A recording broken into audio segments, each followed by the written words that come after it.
Welcome to Art Toronto. My name is Mia Nielsen. I'm the director of the show, and I'd like to welcome you to our platform talk, Claiming Space, Women in the Art World. This is presented by the Contemporary Art Galleries Association, and I'm thrilled to welcome Fanny Gravel-Patry. She's a PhD candidate at Concordia, Divyani Saltzman, Director of Public Programming at the Art Gallery of Ontario, Vivian Mayer, founder and owner of Vivian Art in Calgary, as well as artist Winnie Throne. Enjoy.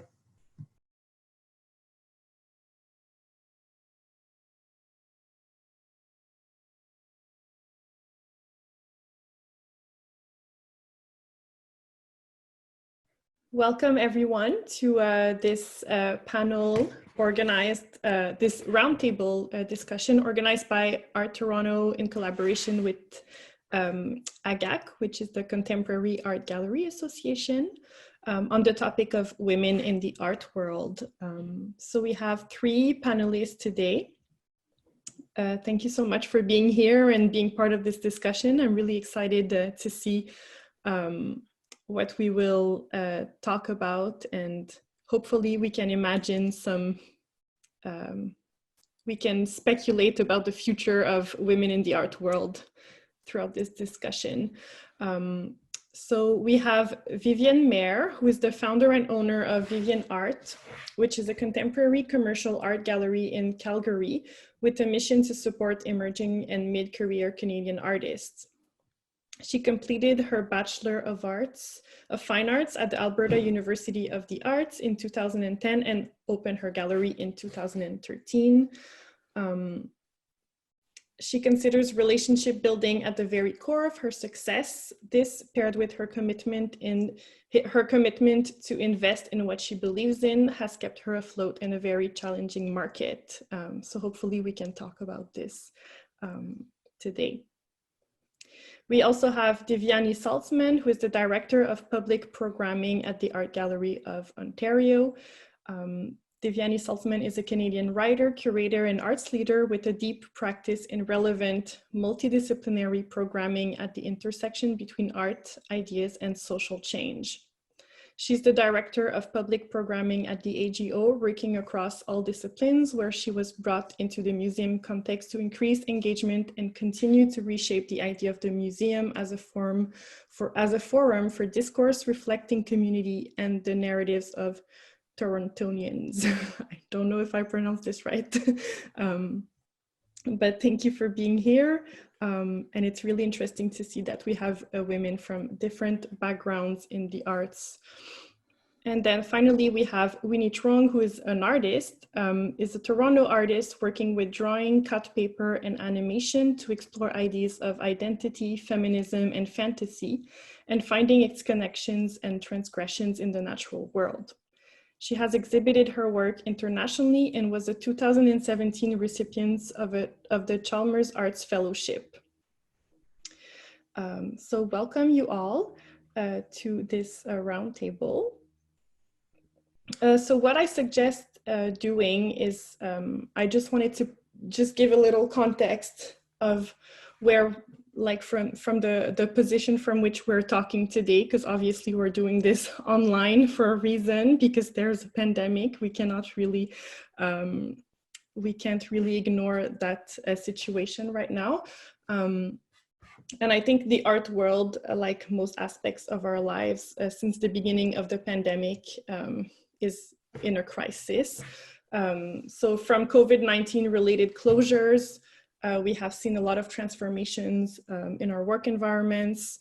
And we have also seen a kind of like resurgence of a Me Too movement online. I don't know if it was the case in your cities or provinces, but here in Quebec, we've seen a lot of denunciation of psychological and sexual harassments in workplaces, and mostly in the art world as well.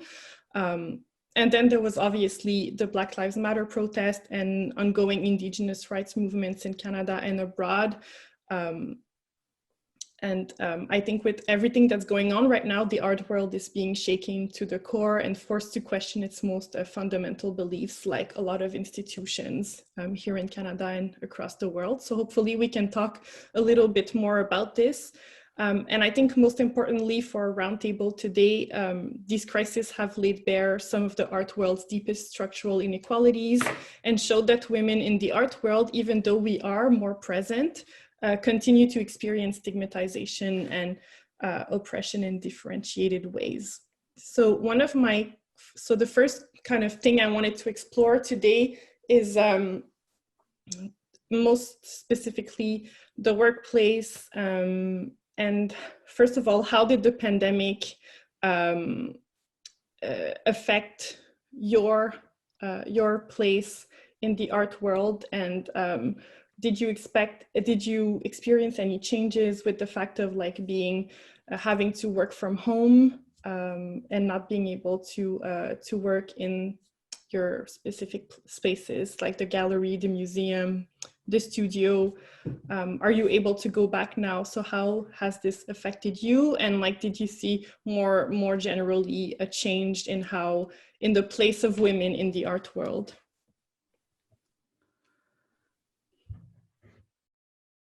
Who would like to start? I'm happy to speak. Yes. I don't want to go too long though, because I think we all will have very different things to add. It meant being at home until middle of June when I was able to open again. I pivoted pretty quickly to put energy into social media, and partly for my own sanity because I don't sit well. So as soon as I was back from New York, actually I was in New York for the Armory Week. So when I came back, I went into isolation on my own, into quarantine, because I was, the very next week, New York declared a state of emergency. So I did that, and then while I was quarantined, everything shut down. So I began a couple of Instagram series on the Vivian Art Gallery account. The first one was called Staring at My Four Walls.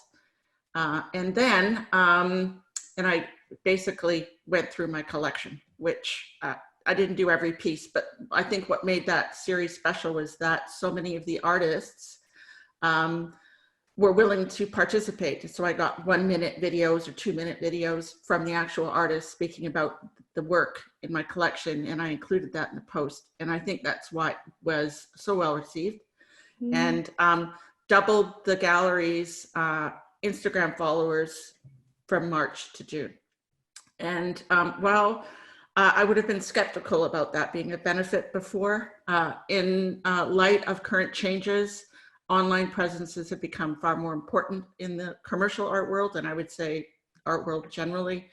And so reopening middle of June, I actually moved to locations which had been pre-planned, and I'm now across the street from Esker Foundation in Inglewood in Calgary. I've been doing a video for every single exhibition. I have an online store, which I did not do before, that I've slowly been adding inventory to as I do shows. And I also have had virtual tour on the website for each of my exhibitions. So I've just added some elements that weren't there before to make things accessible, which I actually think is a nice benefit of all of this crisis. I mean, in social work theory, which was my last career, danger plus danger and opportunity equals crisis. So there's opportunity. And I believe that barriers are being removed to access, and that's a really wonderful benefit. Thank you, very interesting. Yeah, I mean, I guess I'll piggyback off of Vivian.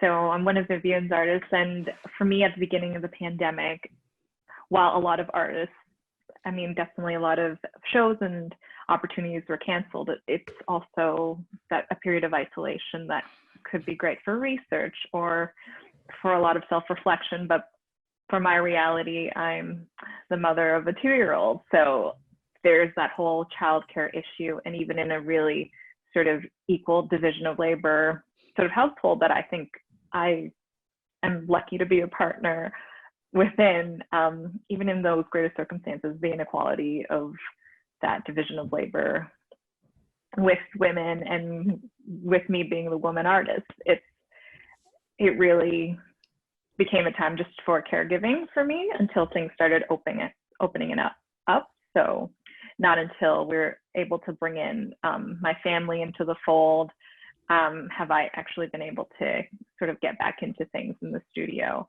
And I mean, as far as a lot of cancellations of in-person opportunities and art fairs that are generally a lot of how we sort of survive and how we are able to participate and engage and show sort of new work and new research that we've been doing in the studio. I've been lucky enough that, you know, people I work with like Vivian have been able to bring these platforms online, and a lot of artists and artist collectives have invited me to be a part of sort of these online engagements. So Banded Purple is a Toronto-based sort of programming venture that did a bunch of online gallery shows, and now I'm working on a public art commission with the Bentway Conservancy and the City of Toronto to do a big public projection of animation, so my stop motion animation, to really respond on the idea of what is essential to this time during the pandemic, and what have we lost, and what has this sort of moment of crisis made very clear. So like different opportunities have arisen that are definitely a response to that. So I think it's generally been a big time of adaptation for me. So I've been privileged in that way, that it hasn't been merely survival. So yeah. Thank you. I think just building on the same themes, in loss, there is also opportunity. We shut down in mid-March, and running the programming team involves working with the curators who do live performance in the gallery, our Artists in Residence program, which Nestle was in just before we shut down, and all of our talks and the spaces we use are Walker Court and Bailey, which is, you know, 400 seaters or 500 people in the center of the museum. And all of a sudden the programming team became the kind of leads on digital content. And what happened is our reach increased hugely. And it was a very steep learning curve, but an amazing one. So a conversation we have coming up with Claudia Rankin all of a sudden is reaching 6,000 people within a week in terms of views, as opposed to 400 people. And all of our content is free. And our performance programming went into AGO Homestage, a Friday evening channel where we had the opportunity of catching up with Zadie Shaw in her studio, and different people we had worked with, Brendan Fernandez coming up. So it's actually been a really great challenge, but also an incredible increase in audience and reach and artists we can talk to around the world. So obviously challenging in terms of a team working together, not seeing each other for 7 months, but an ability to really grow who we speak to. So fortunate for that. Thank you. I think you all touch upon the idea that there are opportunities that come out of these crises and these moments, these unexpected moments and events that happen in our lives and in the world. And I think one of the core elements that kind of came out of the whole COVID-19 situation is the idea of care and being more in tune with the people we work with. And I was wondering, in terms of labor and responsibilities, if you felt like as a woman you were maybe expected to take on more while still being at home. Like Winnie, you said you're a mom. Like, how did that go for you? And did you feel any pressure of having to take on more responsibilities than your coworkers, for example? I mean, it's just relative to my situation. I mean, there are working moms all over the place that have to do what we do now through this sort of interface, and while minding our small children. So it's like a challenge across the board. And I think for me, not being able to get in the studio was, you know, a small sacrifice in the big scheme of things. But yeah, I mean, obviously I do feel the pangs of missing out on work. So I don't know if there is like a right or, you know, other course while there were restrictions, and while the restrictions continue to be in place. It's just what needs to be done. And I think within my situation, like my partner, while he does work in the arts, he has very set schedules, whereas naturally, due to the flexibility, it does sort of fall on me, and not in an unjust way. It's just the way it needs to be. Yeah.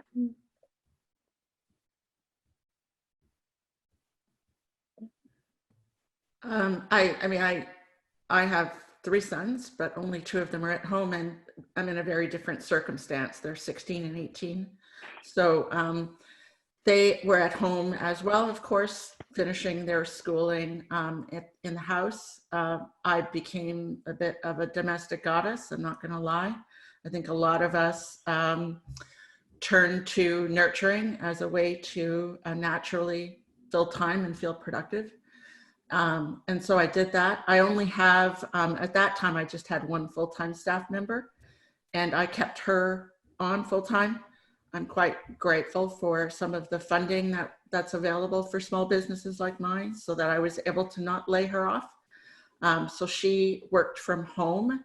And to be quite honest, there was work for her to do. Like I really needed her, and was thankful that I was able to keep her employment steady. And I'm self-employed, so it's just, and that's it. That's the team. That's us. My son's father doesn't live with us, but he certainly did step up as well, and was a much more consistent presence in our household through the period of shutdown. Like Winnie, I feel quite fortunate that I'm in a relationship, even if it's just a parenting relationship in my case, where my partner takes on a lot of responsibility in that. So I feel for people who don't have that. I feel for people that don't have the benefit of that.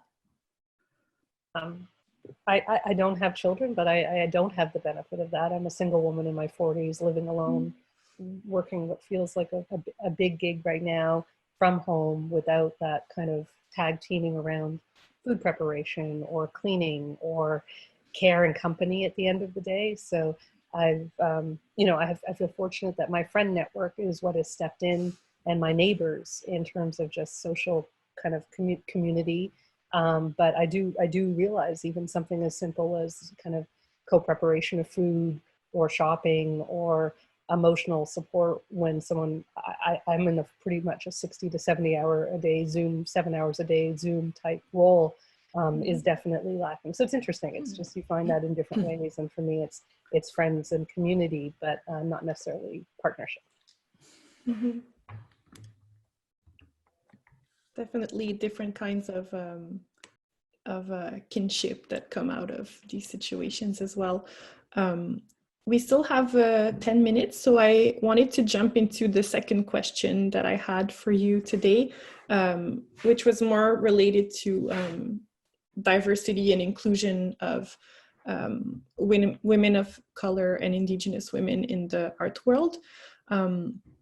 So we've seen recently with the Black Lives Matter protests in the United States and the death of Breonna Taylor, but also in Quebec recently, the death of Joyce Echaquan in the Joliette Hospital that was broadcasted through Facebook, that a lot of these unfortunate situations and so that we've been basically witnessing systemic oppression of Black and Indigenous women, mainly through visual media, which has proven to be both necessary and traumatic at the same time, especially for these communities that are affected. And I wanted to have your opinion on what does that say about the art world and the need to include women artists and curators from different backgrounds, and then what we can do to make our spaces and institutions more inclusive.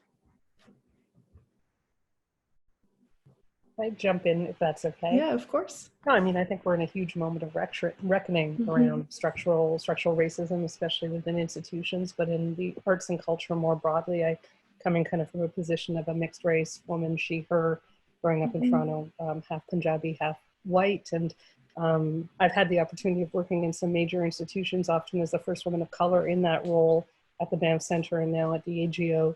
And I think this is a breaking point where I had the opportunity of writing an essay of some thoughts on culture about the disconnect between what looks like progressive programming and the internal structures and lived reality of BIPOC folks within those spaces. And I think that's what we need to really bridge right now. I know in the AGO, we're in a deep dive internally that many people don't see around our own training and conversations between, there's 3 women in artistic roles of color right now. There's Wanda Nanabush, there's Julie Crooks, there's myself, there's Audrey Hudson, our new chair of public programming and education, but we're a 500-person institution. So the gap between putting on Micheline's Femme Noir or us doing progressive programming and conversations with Claudia Rankin versus the lived reality of our BIPOC staff is great. And I think we have to focus on how we close that gap before we continue to tell a narrative of progressive content that's not reflected by lived experience. So I don't know if that makes sense. That's what I'm thinking about a lot right now. I'm also, in terms of feminism, thinking about intersectionality and feminism. So I grew up with first and second wave feminist parents or aunts, but I've also seen a lot of lateral violence between women and between women of color and white women in power as well. And I think we have to broaden the definition around feminism to encompass intersectionality and recognize power imbalances there as well. Thank you. I mean, again, I don't think Divyani could have said it even better than that. But for me, again, gender parity is one issue, and making that a very intersectional conversation and who gets a seat at the table is a completely different thing. And it's more nuanced than just sort of men and women on gallery rosters. It goes so far beyond that. And obviously, Black and Indigenous women need a seat at the table, and they need to be a part of these sort of conversations where we're talking about anti-racism, anti-oppression work. They need to be leading these things and being compensated for sort of doing the work as well. So it's like I'm not a leader in that way, but I'm here to listen and I'm learning.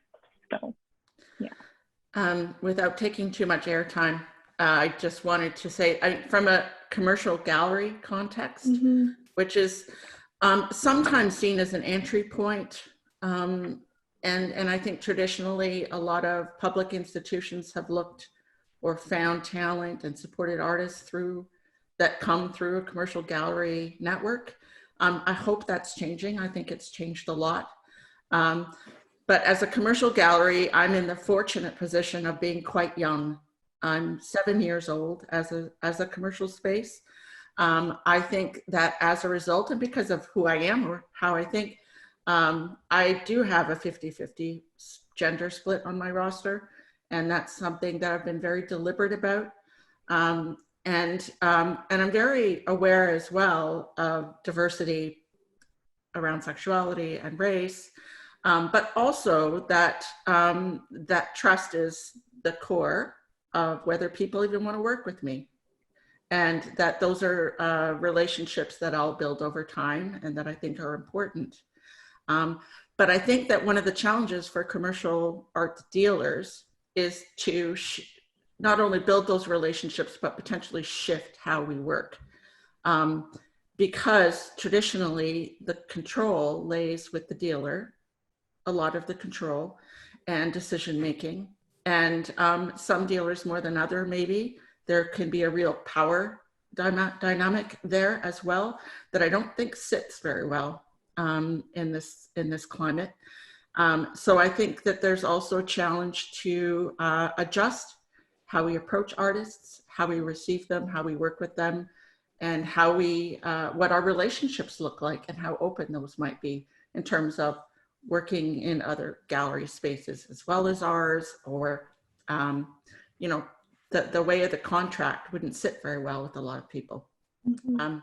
So I just think it's, again, it's an opportunity to revisit how we work and adjust it. And maybe it's a little easier for me because I don't have a 30-year roster of artists that I've been building for 30 years and a bunch of corporate collectors. I've just never had that. So I've really been able to build my gallery around a vision that's quite personal. And I think that a lot of other art dealers find themselves in a much harder place to wiggle out of right now. Mhm. There's definitely that pressure of having to keep up with the people that you've been working for a long time, and also for an institution like the AGO, it's also working with art historical canons. So how do you break from that linearity? Yeah. And maybe just to close this panel discussion that went by very quickly, just in light of what we just discussed, maybe in just 1 or 2 sentences, what for you would be the main work that remains to be done in order to gain more parity in the art world for women of color?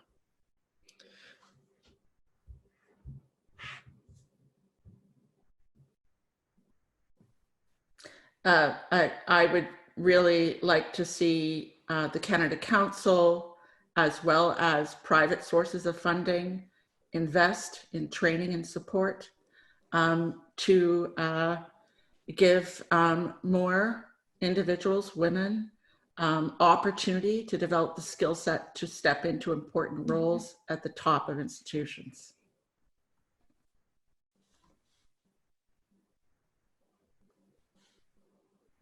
Winnie, do you want to go, or I can also?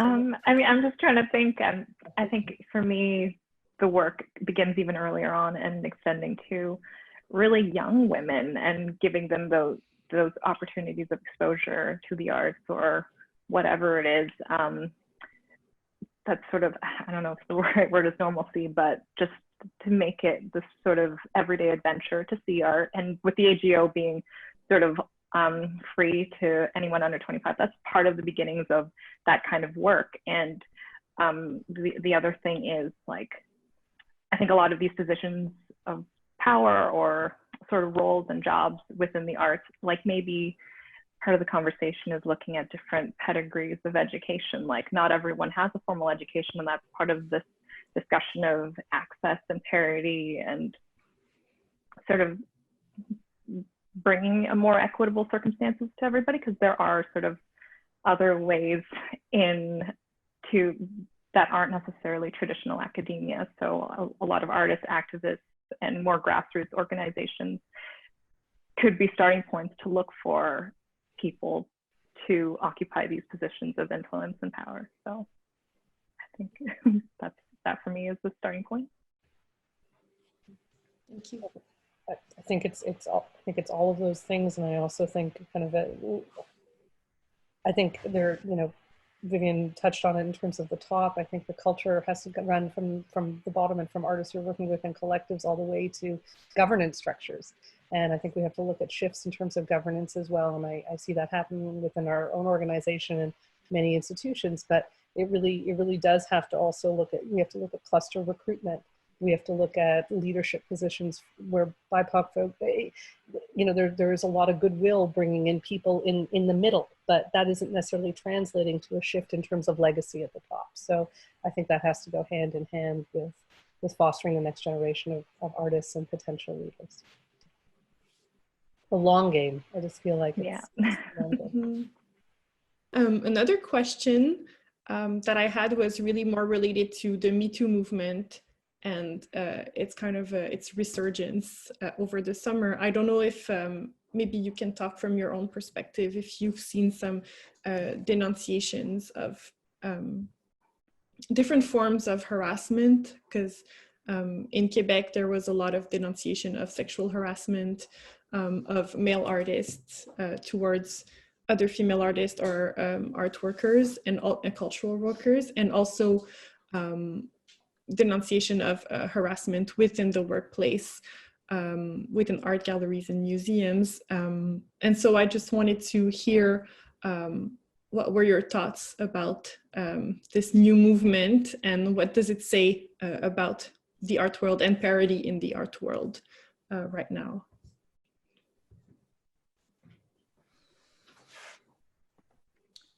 I'm not sure that I'm seeing the resurgence as much in Alberta. I mean, although I'm saying that on social media, it's goes across the country, right? I mean, so it's not really regional.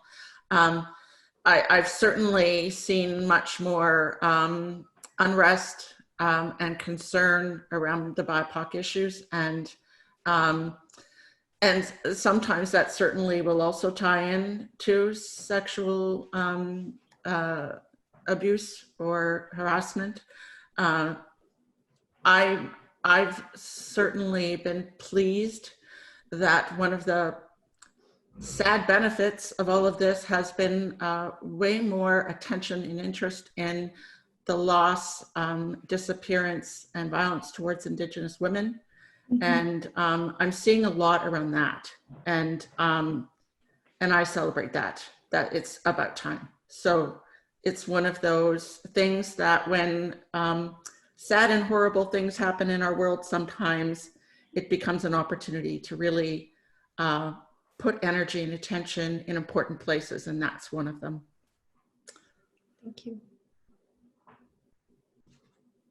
And I think for me, I've kind of been following along with that specific incident in Quebec. I think I have an idea of what and who that incident refers to. But I think for me, I've just been lucky enough to work specifically with so many female gallerists in the past, women who have run very sort of women heavy rosters. And so, I mean, the power dynamic doesn't sort of venture into that sort of predatory conversation, and I've been lucky to have been spared from some of that. So, I mean, that said, with all of this coming back up, it's great that women can come forward and speak up about these things in the workplace and just in, I guess, life in general, that the survivors get to speak out. And in turn, more women will come forward, and perhaps we can invert this patriarchal system we all occupy. Thank you. I think, like Divyani, I mean, I think Winnie is in Toronto. I'm in Toronto. I've been kind of seeing more around power and equity around BIPOC artists and arts workers, and less so around what you were seeing in Quebec over the summer with Me Too. But obviously, glad to see those voices come up. I also think just more generally, there's a trend which is positive when done well around just not being willing to take harassment in any form for anyone, regardless of gender and identity. And when that's done with a kind of a constructive lens in mind around creating safe spaces and safe workspaces and equity, I think that's hugely important, regardless of gender. So. Yeah, I think I would add that we're not really in a post-Me Too moment. We're in a continuation, and Me Too kind of opened that door to speak about harassment in all of its forms, right? So not just sexual harassment, which is very important to tackle, obviously, but also psychological, identity related, because no one should live through any form of harassment in the art world or any other institution or space. So thank you.